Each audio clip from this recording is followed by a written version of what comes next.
صلاح الدین ایوبی فلسطین کی جنگ لڑ رہے تھے۔ خبر آئی کہ عیسائیوں کا ایک سمندری جہاز ہتھیار لے کے آ رہا ہے۔ صلاح الدین ایوبی ایک بزرگ سے ملے تو کہنے لگے بابا جی آپ بھی دعا کریں، میں بھی دعا کرتا ہوں، مسلمانوں کے پاس پہلے یہ ہتھیار نہیں ہے، عیسائیوں نے اور منگوا لیے، کہیں ایسا نہ ہو کہ مسلمانوں کے خلاف اتنے ہتھیار استعمال ہو۔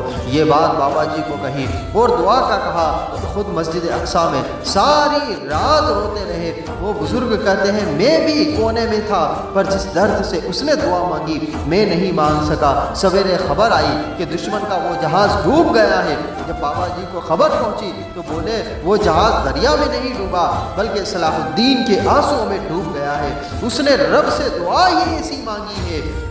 اور ہم دعا بھی نہیں مانگتے مسلمانوں کے لیے۔ امام حسین میدان کربلا میں تھے، ایک اعرابی کہتا ہے کہ 3 دن تک پانی بند رہا، کھانا بند رہا، پر قرآن کی تلاوت 1 منٹ کے لیے بھی بند نہیں ہوئی، دعا اور التجا 1 منٹ کے لیے بھی بند نہیں۔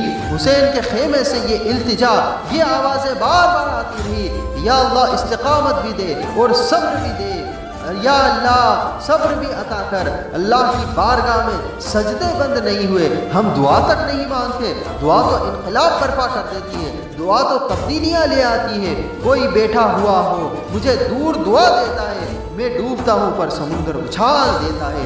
دعا کا راستہ اپنائے، اللہ تعالیٰ ہمیں کامیاب کرے، آمین۔